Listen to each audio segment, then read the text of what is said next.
My name is Roisin Ugatu, conducting an interview for MNA1091. I'm here with Mary Kiley, Assistant Director of DCU Library. Before we begin, I just want to confirm that I have your permission to record this interview. Hi, Roisin, you do have the permission to record the interview. Just to clarify, I'm the Associate Director for Collections and Digital Services here at DCU Library. Perfect. What involved as your role as an Associate Director of Digital Protection in DCU? My role as the Associate Director is to manage the input from selection through discovery to disposal of all the information resources that the library provides. So the books, the journals, the e-journals, the databases you see when you search for material that the library has is mediated and managed through my department and my team. And I'm also responsible for the management of the digital infrastructure that underpins and supports this process. And in order to do that, I manage a team of people, a budget and a digital infrastructure to ensure that the user, whether they're students or staff, get the experience that they want in terms of the library and in terms of the service that we deliver. So again, I suppose what I should just say with that, this is not done just by me picking out nice things I'd like to do. This is done in terms of strategic planning delivery so that the library strategy aligns with university strategy in terms of the service that we want to provide for our users, open research, a transformative user experience, a proper digital infrastructure to underpin that, and that our strategy emphasises and supports the university strategy in that regard, and then we implement that through the business plan that we develop each year to identify and outline objectives to take us through those processes to ensure that we are offering the best student experience that we can. Perfect. What kind of organisational culture do you try to create as a manager in the workplace? Well, I guess we don't work in isolation and we work in the wider context of the university. Our organisational culture would be identified by a core set of values which identify how we work and what we want to achieve. And again, that would be identified through our strategic plan as well. So I suppose a bit of a summary, our values that we would set out, our strategic plan sets out our values and our culture would be a culture of openness and inclusion. We'd be collegiate and collaborative. We are student and research focused and ambitious in what we can achieve for them. We do strive for innovation in the delivery of our services, and we pride ourselves on service excellence. So in that way, they're the values that underpin the culture that we work on a day-to-day basis. And for myself, the culture that I work on is a collaborative, team-based approach, knowing that I will be the person driving and directing that team as well to achieve our business objectives as laid out in our strategy. Perfect. And how do you encourage this culture? Is this strategic plan known throughout the company? It is indeed. So our strategic plan, and it's on the website as well, so it's there for anyone to have a look at and they can see what we want. And what underpins the strategic plan is the business plan, which identifies key objectives for each area that we review and reflect on each year. So there are 4 directorates in the library, so each directorate would have a set of plans that we work towards, but the library as a whole has a business plan that we all work towards as well. But to encourage this culture, I would say that communication is key. Communication is the centre cog of an awful lot of our activities within the library and within the team as well. And to that role, a manager, in order to be able to lead, needs to be able to listen and needs to be able to, I would say, let your staff have agency. So to that regard, I would support cross-departmental working groups. So while we work within our teams, we work across teams as well. We support professional development for our staff through the development of learning and development groups.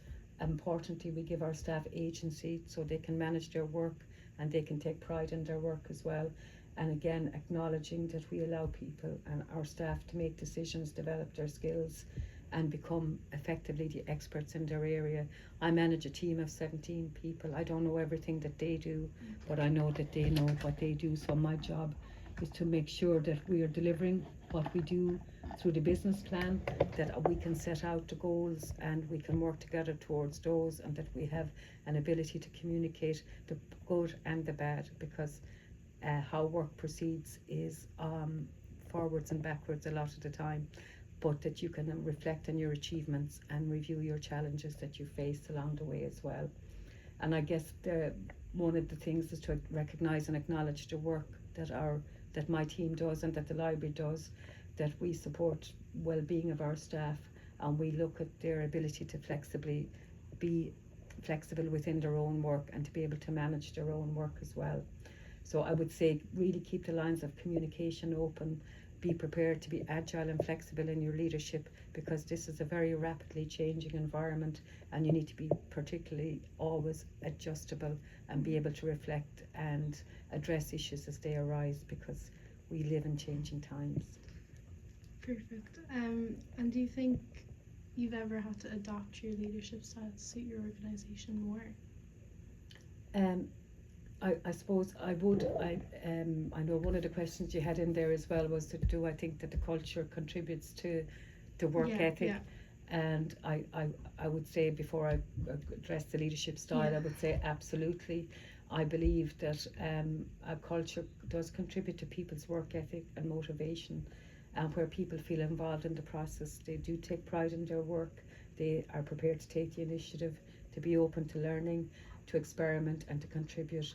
However, if the culture isn't so great, you can see that there's disengagement and people can get demotivated and burnt out. So in that way, culture and organisations can go through various stages. It's not always rosy in the garden, but the culture of an organisation, positive or negative, can have an impact on people and its processes and the work that you do.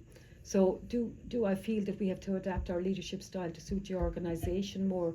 No, I think our leadership style and our values are very much expressed in our strategic plan, and in that way they reflect, we're aligned, we're a component part of the university strategic plan. So I think our leadership style is aligned to the university. Our values are aligned to what university values, and they would support collective leadership, and we would, I think, be very much aligned with the values and cultures of the wider DCU.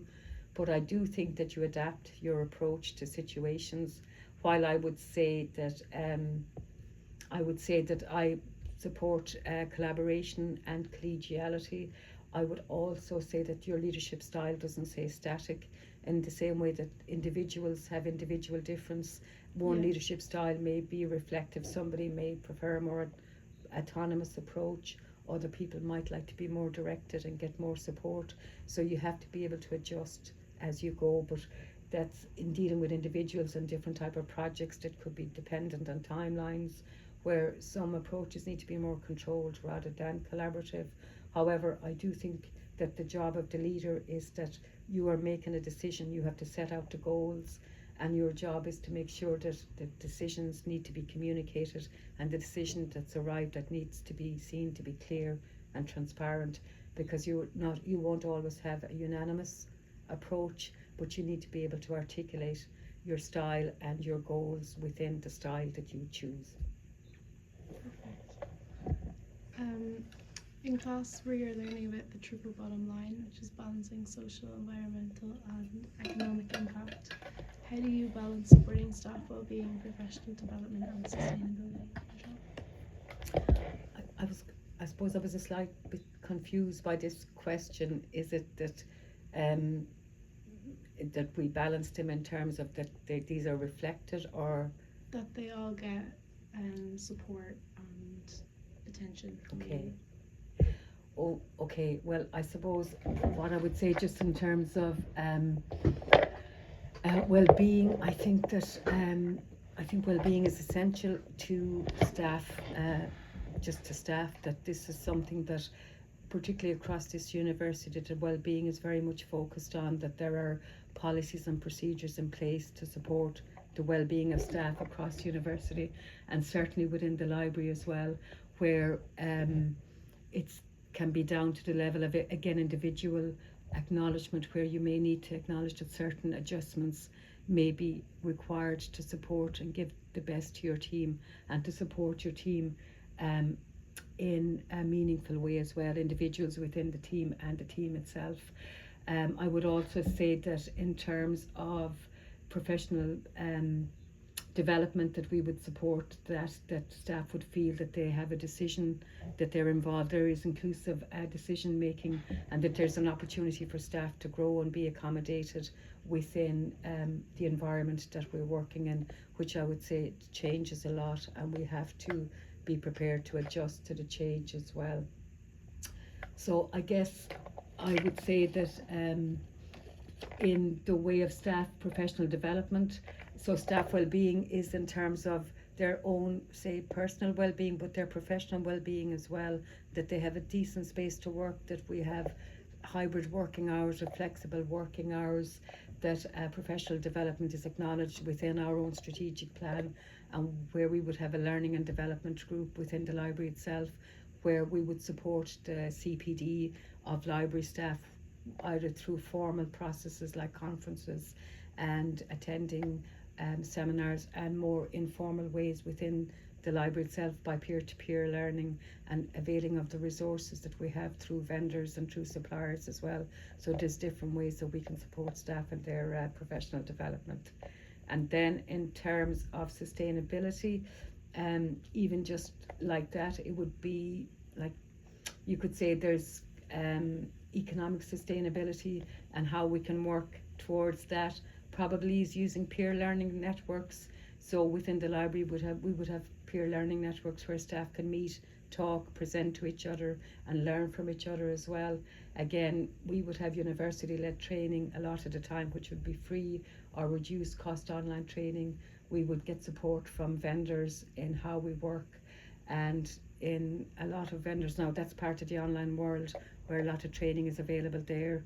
You have MOOCs and you have online courses, you have LinkedIn training, so we have opportunities to support and develop that way. And in terms of sustainability, then in terms of I guess even in our own sustainability, the university definitely supports sustainability.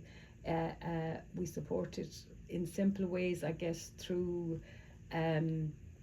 I know we're going to discuss this in more detail in other areas as well, but it would be things like how transport to the college and how you can get there, changes we've made to the library in terms of natural light, reducing printing. There are ways we try and push that if you're going digital you don't need to print as much.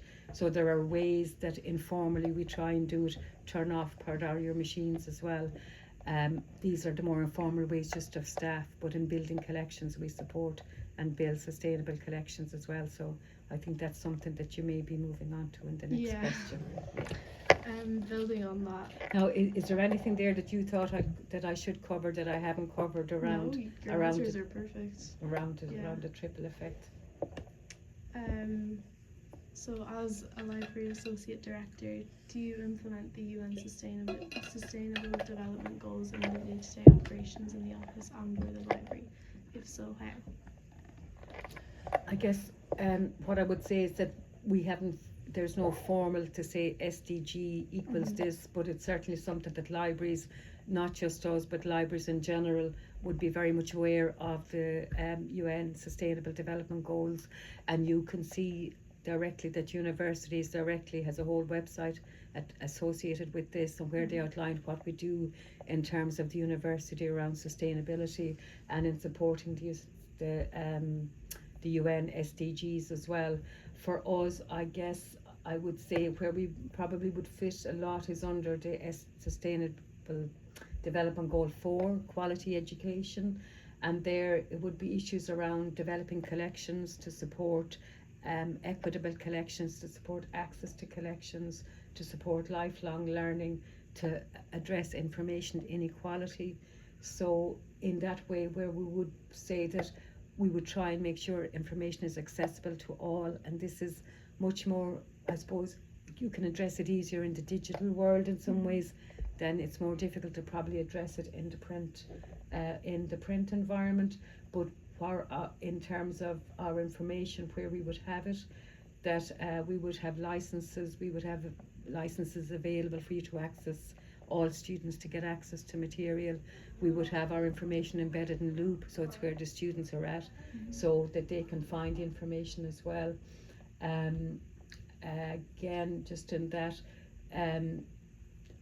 in acknowledging that there are still issues around accessibility, and those are issues that would be addressed in sustainable development as well, making sure that our information is accessible to all users, and that our website would be accessible as well. So they would be issues that we would be aware of and working through.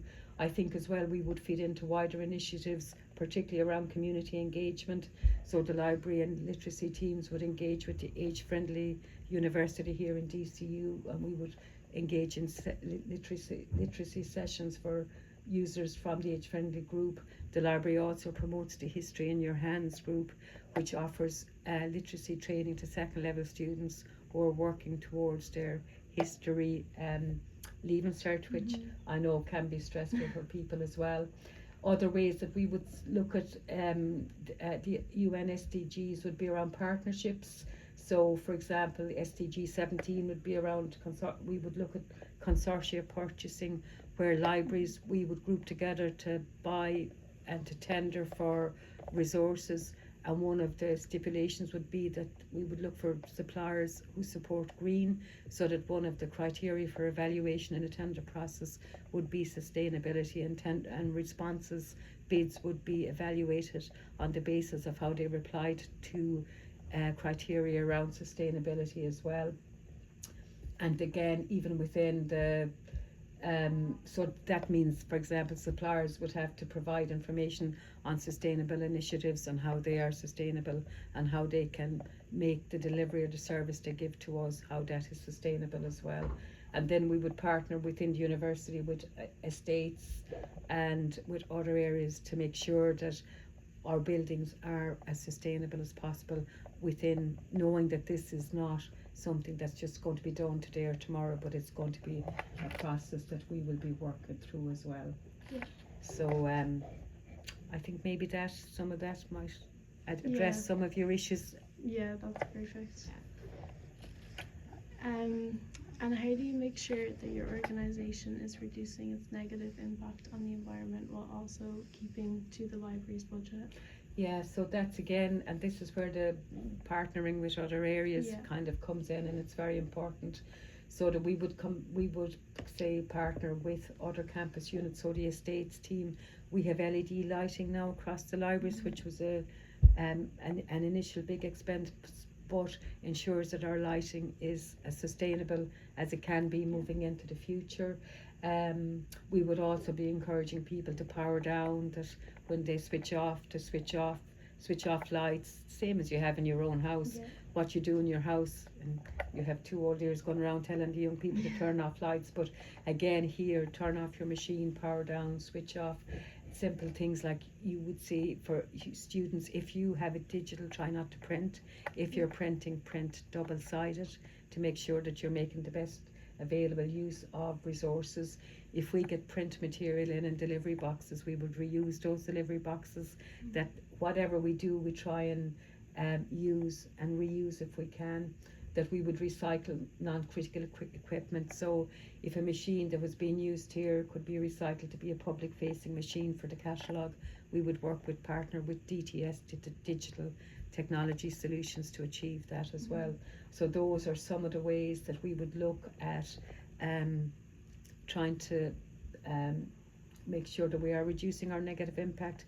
But in the wider way, one of the ways that we do it is through consortial purchasing, where sustainability is embedded into the tender process, and so that not just this library but for whoever we've tendered with, that we're all encouraging suppliers to be more green friendly when they come back to us and when they want to engage with us. And how has technology or digitalization changed how the library operates, like in its innovation or management style? I would say that libraries, this hasn't just been something that happened yesterday or today, that technology has always been disruptive as it moves us forward, and that in that way libraries, we have been a long time dealing with change. e-resources didn't just happen in the 21st century. E-journals and e-books, well, e-journals in particular were around at the end of the 20th century, in the 90s. E-books and managing e-book technology probably became much more of an issue for us. Effectively, the shift from print to digital was quantitative and qualitative, but it's something that we would have been dealing with for quite a number of years. But it's again, even with that, it's still you're still managing two different worlds. You're managing the print.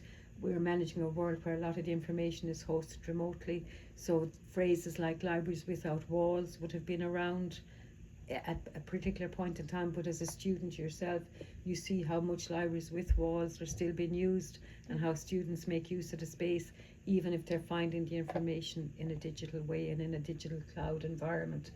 So we've been dealing with change, and change again is not something that happens. It just is. It's not, oh, we have change tomorrow. We're always addressing change, and the digital world has been in a state of constant change, I would say, particularly for the last 5 to 10 years, and it's going through more. It's been changing anyway, but more rapid change is probably underway at the moment. I would say that what you see as part of that is that we're offering 24/7 access. People can get information without having to physically come to the library, but in order to support that infrastructure, new expertise and new skill sets are required. So staff have to CPD and staff have to upskill. We're managing different technical platforms. We have to manage licenses. We have to manage different types of metadata, and then digital preservation would come into that as well. You can see after COVID how much things kind of changed, that new service models came into being, like library chat became a norm, where we were able to, students would normally have come on the phone or would have spoken to us in person, but there's new ways of working, and it really says that we have to be agile and flexible as a manager and a leader. Your job is to make sure that you're supporting your staff through that, and that you're constantly I would say invoking a culture, as I guess, of curiosity and experimentation, because while we have to deliver with the tech we have, we're also aware that the tech is constantly moving forward as well. So change management, innovation, developing new skills, research data management, open access, digital scholarship are all becoming new ways of movement and addressing how we continue to impact and deliver on the information landscape moving forward. So as the library is evolving and there is change happening, how do you help your organisation adapt to this change and be ready for it, including the staff? Well, again, I suppose an awful lot of this is going back to communication. Change management again is not it's not a one-off. In some ways, a project management can be a one-off, but change management is in many ways what you do when you just know that I suppose you're always responding and addressing new scenarios. So in my own opinion, how you help your organisation plan for it and your staff is you communicate in advance where you can. That's really kind of critical, that if you have the option to let people know what the change is going to be, then you plan your project plan for the change. So you communicate, you outline the benefits to change and the risk of not changing. You show how this aligns with our own goals, what we're going to achieve as a result of this. Ideally, you get staff involved. It's the people who are experts in the field that will keep you working through the process and get you involved in the process as well. So you can have working groups that can be dedicated to working on the particular change, but outside of that you need to keep the wider, say for example, library appraised of what's going on and how this change will impact upon them as well. So you're not often just looking at the end result of the change, but what you really have to focus on is the how of getting there, so that it's not just, oh, we'll get X at the end, but it's how we get X that often is the most critical. That's where you bring people with you. That's where you persuade people that this is a positive experience and we are going to get something, because you can talk them through the how of how we're going to get there. And many times for projects, the actual project itself is really just not the end. When you finish the project, day one is the day you go live. That's the day when you really begin to evaluate and assess the impact of the change of the project, and that's where you can really see that then that staff will engage. You have to be aware of that, and you need to be able to celebrate the success of that as well. So you don't just step down when the project steps down, you actually keep going, and that's where you build the change into your workflows, that's where you build it into your processes, and that's where you then see how people actually move on and move forward when change just becomes the norm. Perfect. Do you have an example of a time this has happened? I do actually. We did bring in a new library services platform, so when you search for a library book, that we bought that in actually, ironically during COVID. So, and I'm saying that because there's two different types of change. So the new LSP was the discovery tool and the reading list tool and the systems, the management systems we use in the library to underpin that. So I would say that was very proactively managed and communicated to staff. So in that way we followed what would be considered the traditional way of managing change. However, COVID happened one day and we were all sitting at work, and then we had to sit at our kitchen table the next day. So in that way change had to be managed very reactively. But again, even in those situations, you need to keep communicating, keep people on board, make sure that you can adjust. So from sitting at your kitchen table talking to supplier or talking to your team member or talking to your student, it's just making sure that you can you can adjust, and that's the agile and flexible piece, and libraries I think did that very well. But it's also being mindful, even when you do that, that times like that, say for example with COVID, that there was a trauma associated with that as well. So to be mindful that not just libraries but the whole world was going through a major shift. So ideally change is managed when you can plan for it, but sometimes a lot you may have to manage change when you react to it, and that's the thing to keep in mind and be aware of. Yeah. Have you ever experienced any barriers to change as a manager? I suppose the barriers to change, I would say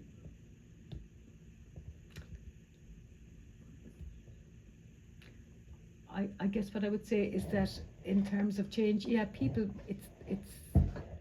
it's not really like people can be fearful of change and can be worried about change, but people generally aren't a barrier to change, because if that's managed well, people are happy to engage if they see that they have a role in this and that they can participate in it, and they can see the how of it and the end of it, and also see that when you've implemented the change that there's an opportunity to review and assess. Some of the simple barriers to change could be, for example, oh, we need to get a new system, or we need to do this, but you just don't have the money to do it. So resourcing could be a barrier to change.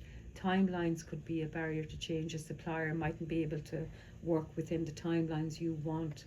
But generally speaking, well, maybe a culture that doesn't look outward could be a barrier to change.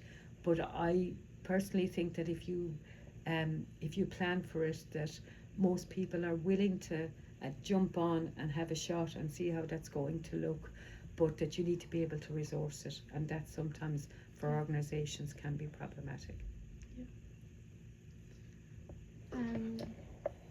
So back on technology, it's changing so fast, so how do you manage risk and decide what programs or resources to invest in and what ones to get rid of? Well, I suppose what I would say with that is that again, it goes back to the fact that we're part of a wider institution than even within the library. I can't make a decision and go, I'd love this, I'd love to try this. Our risk and how we decide to move forward, I would say, is aligns with our strategic priorities. It aligns with what we've set out in our business plan, and in that way then what we're doing is aligning with what university deems to be, you know, where we want to see ourselves and where we want to go. So it's thought, it's planned, and it's strategic. It's not reactive, and it's not, oh, I think that might be helpful or that might be useful. So again, I would say with that, even with so we do it strategically, and we invest and we look and we see what our options are, and we see what's possible. We look at, for example, if we were investing in something new or a new system, you may want to see what other people have used. Is there other people you can talk to? You look at the vendor, you see how stable the vendor is. You look at the options in terms of sustainability. You will look at the options in terms of security, accessibility. You will plan how you want to proceed, and you will evaluate the risk in that way. Again, in terms of resources that we might buy, so you might see a database for nursing, or you might see a database for let's put it, I will say, a business database or a business resource.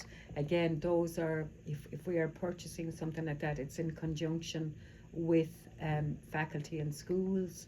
We discuss, and again we look at what options are there, what the best benchmark might be. We may have to go to tender for some of these resources, and then for the resources you look at the evidence in terms of usage. Are these actually being used? Are they fitting into the curriculum? Has the curriculum changed? Do we need these anymore? So you could be looking at something you could say might be high cost and low use, but that in itself may not necessarily be a reason to just say that we won't move with that.